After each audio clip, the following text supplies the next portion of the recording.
नमस्कार दोस्तों, FOID online में आपका स्वागत है। तो दोस्तों, हम कारक पढ़ रहे थे। कारक में अपना षष्ठी विभक्ति और संबंध कारक समाप्त हो चुका है। तो अपन अपने अगले कारक सप्तमी विभक्ति पे आगे बढ़ते हैं और उसको अच्छी तरीके से समझते हैं। तो सप्तमी विभक्ति में अपना सप्तमी विभक्ति को अधिकरण कहते हैं, अधिकरण कारक कहते हैं। तो इसका अपन फर्स्ट नियम देखते हैं कि ये वाक्य में अपन को किस प्रकार मिलेगा और अपन वाक्य को कैसे पहचानेंगे। तो यहाँ पर मैं लिख देता हूँ सप्तमी विभक्ति और अधिकरण कारक। सप्तमी विभक्ति, ठीक है। और यहाँ पर लिख देते हैं अधिकरण कारक।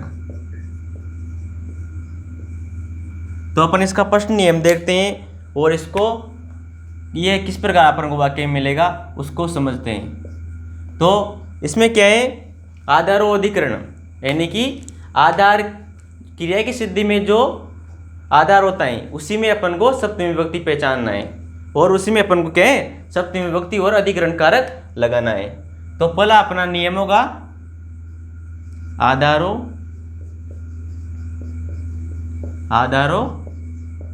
अधिकरणे, यानी कि आधार में अधिकरण होता है। क्या होता है, ये आधार हो गया अपना, इसका संधि करने पे क्या होगा, आधार और अधिकरण अलग अलग हो जाएगा। तो यहाँ से अपन आधार लेंगे, आधार यानी कि आधार में क्या होती हैं, अधिकरण संज्ञा होती हैं, यानी कि सप्तमी विभक्ति होती हैं। तो इसको यहाँ समझते हैं कि ये अपन को वाक्य में किस प्रकार मिलेगा। तो इसको समझते हैं, जैसे कि क्रिया की सिद्धि में, क्रिया की सिद्धि में, क्रिया की सिद्धि में जो आधार होता है, आधार होता है उसी की अधिकरण संज्ञा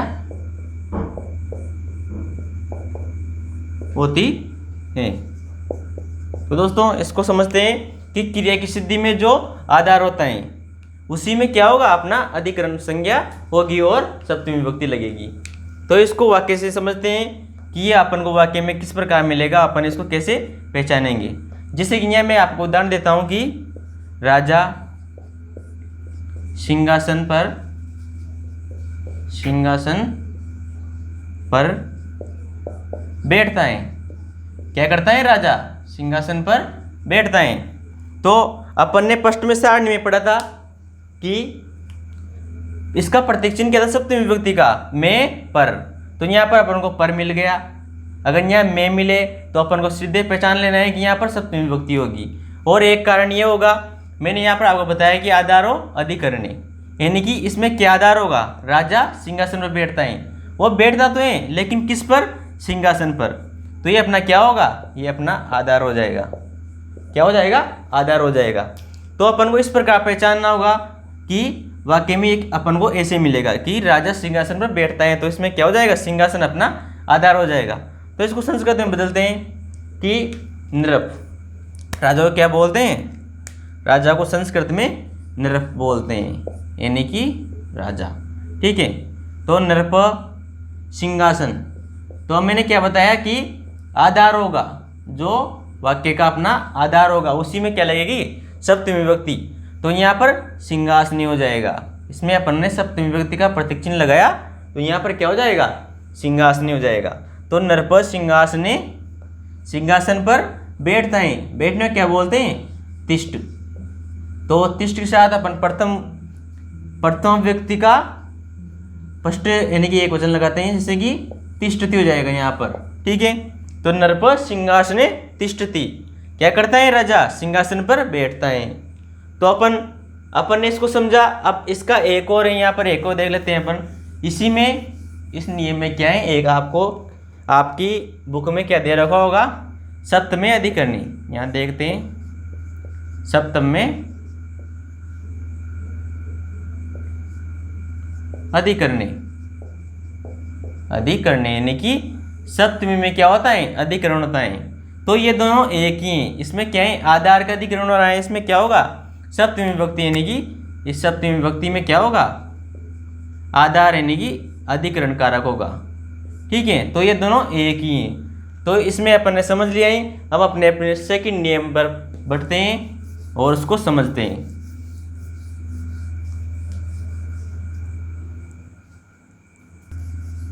तो अपन अपने सेकंड नियम पर पढ़ते हैं। अपना सेकंड नियम होगा स्नेहम। क्या होगा, स्नेहम। तो इसका अर्थ समझते हैं अपन। देखिए, यानी कि जिसके प्रति या जिससे, क्या होगा कि जिससे या जिसके प्रति, जिससे स्नेह प्रकट किया जाए या किया जाए, स्नेह किया जाए उसी में, यानी कि उसी, यहाँ पर कोमा लगाते हैं, जिससे स्नेह किया जाए उसी में अधिकरण संज्ञा होगी, उसी में अधिकरण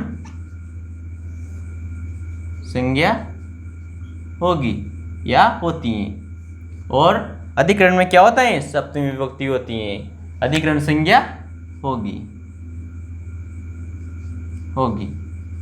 ठीक है, तो जिससे इसने किया जाए उसी में क्या होगा, अधिकरण संज्ञा होगी और सप्तमी विभक्ति होगी। तो इसको उदाहरण से हम समझते हैं कि अपन को ये वाक्य में किस प्रकार मिलेगा। जैसे कि पिता पुत्र से स्नेह या प्रेम करता है। क्या करता है, स्नेह करता है। पिता पुत्र से स्नेह करता है। तो इसको संस्कृत में बदलते हैं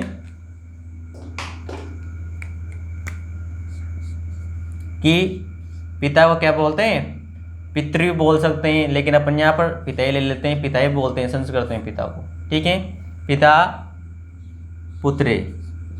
अपन को क्या देखना है कि जिससे स्नेह किया जाए, यानी कि इसमें कौन किससे स्नेह कर रहा है, पिता पुत्र से स्नेह कर रहा है। तो यहाँ पर किसमें अधिकरण कारक होगा, इसमें पुत्र में होगा, क्योंकि स्नेह पुत्र से किया जा रहा है। तो पुत्र में अपन को सप्तमी विभक्ति लगानी होगी।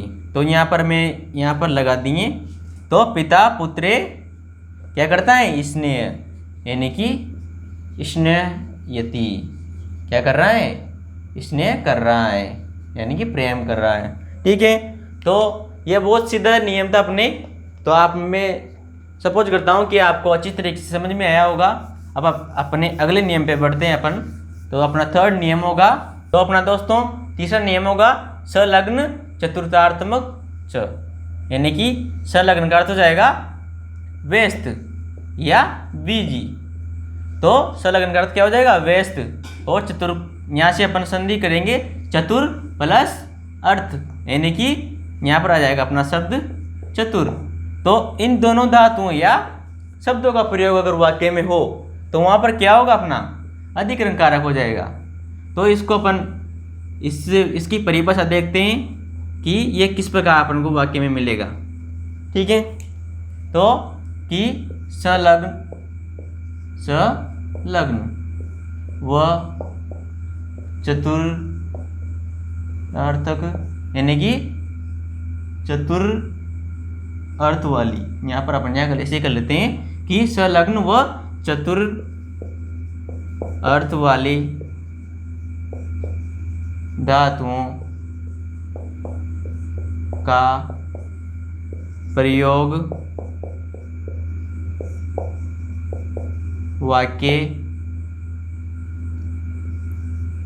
वाक्य में होने पर वहाँ, यानी कि प्रयोग वाक्य में होने पर वहाँ पर क्या होगा, अधिकरण कारक होगा, अधिकरण कारक होगा। और अधिकरण में क्या होती हैं, सप्तमी विभक्ति होती हैं। तो इसको उदाहरण देख, अपन उदाहरण से समझते हैं। यहाँ उदाहरण देख लेते हैं, जैसे कि जयदेव। जयदेव अपना कर्ता हो जाएगा जयदेव संस्कृत में क्या है? संस्कृत में चतुर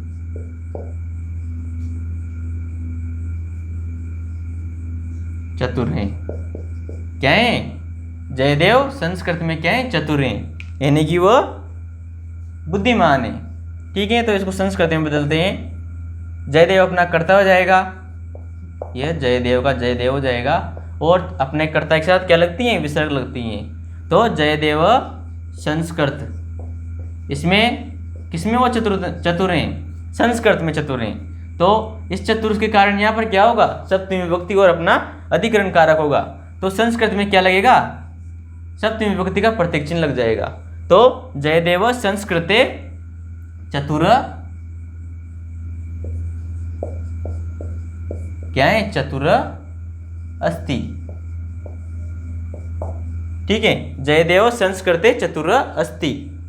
ठीक है, तो अपन अगले नियम पे बढ़ते हैं। अब दोस्तों अपन अपना 4th नियम पढ़ रहे हैं। उसमें मैंने क्या लिखा है? निम्न शब्दों में अधिकरण कारक होगा। तो मैं फर्स्ट शब्द बताता हूँ आपको, क्या होगा फर्स्ट शब्द? श्रद्धा। क्या होगा? श्रद्धा। यानी कि अगर आपको वाक्य में ये शब्द मिले तो वहाँ पर आपको अधिकरण कारक करना है। और दूसरा होगा विश्वास। ये आपको अगर वाक्य में कहीं पर दिखाई दे तो वहाँ पर आपको सीधा अधिकरण कारक पहचानना है।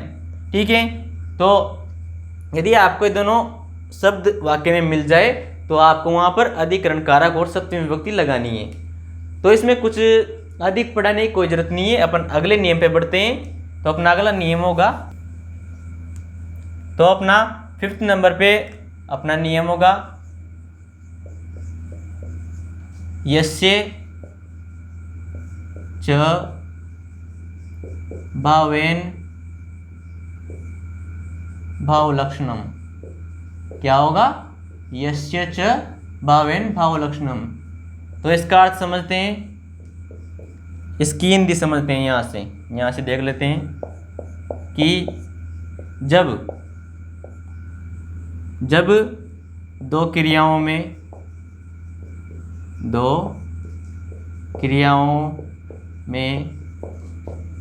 प्रथम क्रिया के बाद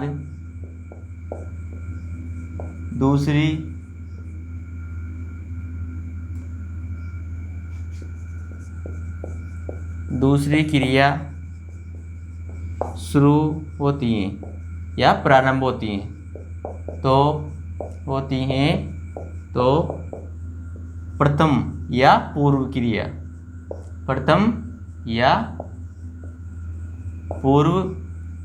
क्रिया व पूर्व क्रिया के कर्ता में सप्तमी विभक्ति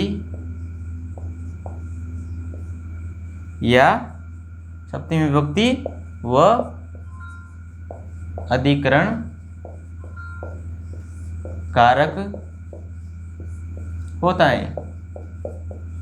तो जब दो क्रियाओं में प्रथम क्रिया के बाद दूसरी क्रिया शुरू होती है तो प्रथम या पूर्व क्रिया व पूर्व क्रिया के कर्ता में सप्तमी विभक्ति व अधिकरण कारक होगा। तो इसको अपन यहाँ उदाहरण देके समझते हैं कि किस प्रकार अपन को ये वाक्य में ये क्रियाएं मिलेगी। जैसे कि यहाँ देख लेते हैं, यहाँ देखते हैं उदाहरण, राम के वन जाने पर दशरथ ने, यहाँ पर ऐसे आएगा कि राम के वन जाने के बाद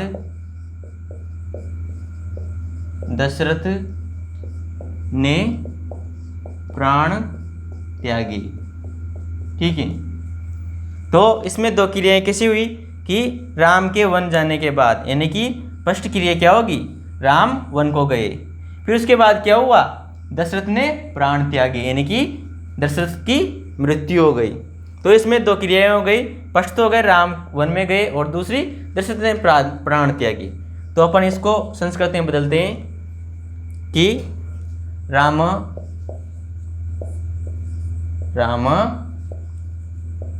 तो मैंने क्या बताया था, ये देखिए नियम में जब दो क्रियाओं में प्रथम क्रिया के बाद दूसरी क्रिया शुरू होती है तो प्रथम या पूर्व क्रिया में वह पूर्व क्रिया के कर्ता में क्या होगा, सप्तमी विभक्ति होगी। तो राम क्या है, प्रथम क्रिया है, तो इसमें क्या होगा, प्रथम क्रिया के कर्ता में सप्तमी विभक्ति लग जाएगी।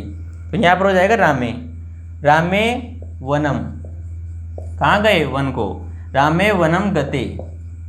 इसमें जाना क्या है, यह इसकी इस प्रथम क्रिया का प्रथम क्रिया ये, तो रामे वनम गते, इसमें भी क्या होगा, गते में सप्तमी विभक्ति लग जाएगी। तो रामे वनम गते दशरथ, क्या क्या दशरथ ने, दशरथ प्राणान त्यजते, ठीक है। तो क्या किए, राम के वन जाने पर दशरथ ने क्या किया, प्राण त्याग दिए। तो रामे वनम गते दशरथ प्राणाना त्यजते, ठीक है। तो अपन ने सप्तमी विभक्ति पूरी पढ़ ली है और इसको अच्छी तरीके से समझ भी लिया है। तो अपन अगले वीडियो में आपको मैं इसके कारक के विभिन्न प्रकार के प्रश्न बताऊंगा, आपको उनको हल करना है। आपने जो पढ़ा है उसका मैं टेस्ट लूँगा, ठीक है। तो आपको अगर वीडियो पसंद आए तो शेयर और कमेंट ज़रूर करें, लाइक ज़रूर करें और सब्सक्राइब करें। नमस्कार।